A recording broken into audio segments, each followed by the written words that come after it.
história tem quase 15 anos e ainda provoca medo. Quando eu recebi a notícia que estava...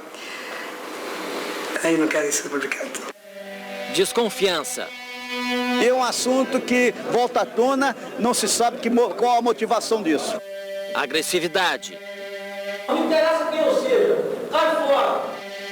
Brigas entre militares. Ele já disse que tinha que procurar o culpado na agência central do FNI. Nunca disse que ninguém queria dar golpe. Ele é um canalha. C maiúsculo, A maiúsculo, N maiúsculo, A maiúsculo, L maiúsculo, H maiúsculo e A maiúsculo. Canalha. Muitos se negam a falar. General Valdir Muniz. Não tenho nada a declarar. Induzem ao erro. Na explosão da segunda bomba, o colega desapareceu, ele e a casa de força. Escondem provas.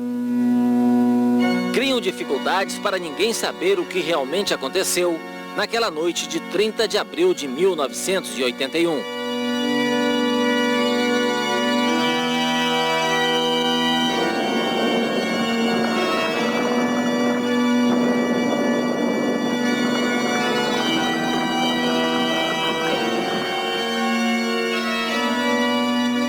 A história de um atentado e da rede oficial de proteção aos terroristas.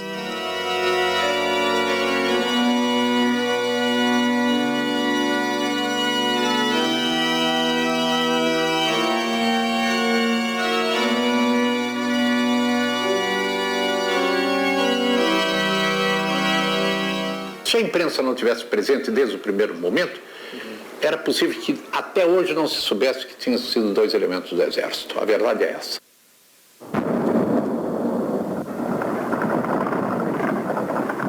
A Polícia Federal, a Polícia do Exército e a Secretaria de Segurança do Rio estão investigando juntas a explosão de 2 bombas ontem à noite no Rio Centro, em Jacarepaguá. Essas imagens foram gravadas minutos depois do atentado no pátio do Rio Centro.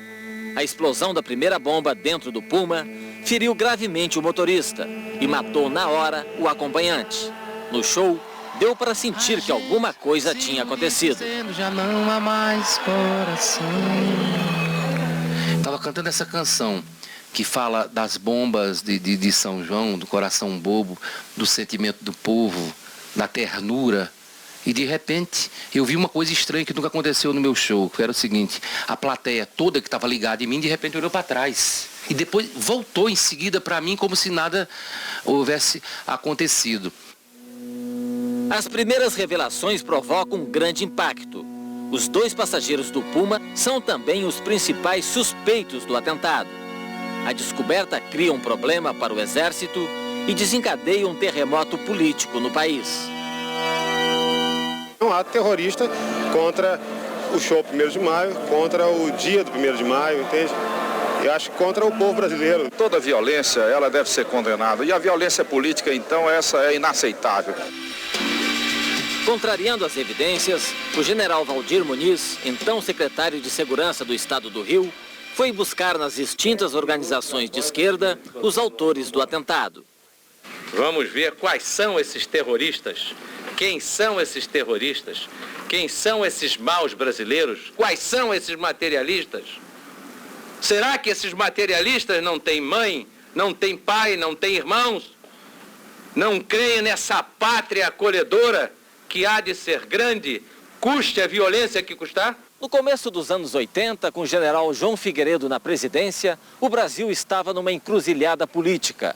O caminho do governo apontava para a abertura democrática. Mas exatamente o dia 30 de abril de 81 mostrou ao país que muitos companheiros de farda do general ainda estavam contra a democracia. Início dos anos 80. 36 bombas explodem no Rio de Janeiro. Atingem bancas de revistas, sedes de jornais e de entidades que fazem oposição ao regime militar. O episódio mais grave: uma carta-bomba endereçada ao presidente da OAB mata a secretária Dona Lida Monteiro. O atentado do Rio Centro é o último da série. E como nos outros, ninguém foi responsabilizado. Uma sala escura. Perguntas proibidas. Apenas uma voz, a do encarregado do IPM, Coronel Job Lorena de Santana. Primeiro, os 2 militares foram vítimas de uma armadilha ardilosamente colocada no carro do capitão. Sem apontar os autores, ele acusa a extrema esquerda pelo atentado. Um desfecho que transforma o inquérito numa das maiores farsas políticas da história do Brasil.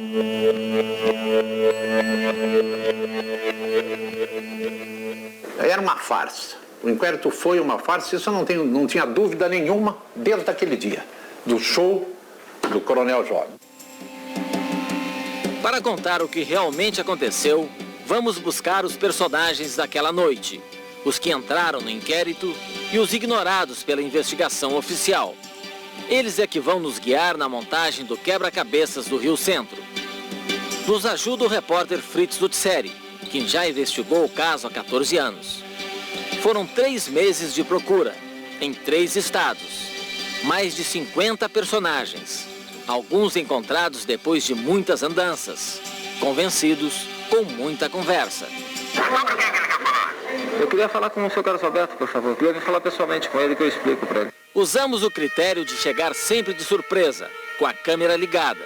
No caso do Rio Centro, a reação das pessoas, até mesmo o silêncio, pode revelar muita coisa. Francisco Rodrigues Filho, agente de segurança. O homem que viu militares suspeitos atrás do palco. Não lembro a patente, que era militar e armado eles estavam. O que eles fizeram quando você pediu a identificação? Olha, mostraram a identificação e perguntou se eu iria prender 3 militares, a patente dele. E eram os únicos? Não. Logo após eu encontrei mais 2. Coronel Willy Marlin, o homem que flagrou outros terroristas dentro do Rio Centro e evitou uma tragédia maior. Seu depoimento destrói a história oficial. Durante muito tempo eu procurei não tocar no assunto, guardar as provas que eu tinha em meu poder e aguardar os acontecimentos para ver até onde as coisas iriam. E ao mesmo tempo comecei a receber informações, notícias de pessoas que me contavam como é que a coisa tinha acontecido. Tinha sido um ato irresponsável, isolado, de um grupo de extrema-direita, de um grupo irresponsável que contestava a abertura democrática no Brasil. Almirante Maximiano da Fonseca, ministro da Marinha na época. Ele revela pela primeira vez ter criado um plano secreto para enfrentar um golpe dos militares da linha dura. Esse negócio, o plano estava sozinho meu, nosso, da Marinha. Que plano era este? Era reagir. O plano é militar. Vou descer de detalhe agora. Almirante Júlio Bienrembá, ministro do Superior Tribunal Militar. Resistiu à farsa do Exército e denuncia. O IPM foi arquivado ilegalmente. O tribunal considerou o assunto liquidado pela anistia. Anistiado quem? Anistiaram o delito. E não o autor. É outra coisa impossível. A gente vê que tudo é forçado. É um caso triste, sabe? Magno Braz de Oliveira, ex-paraquedista. Trabalhava na segurança do Rio Centro na noite da explosão. Nunca foi procurado pelo Exército. Jamais falou sobre o caso.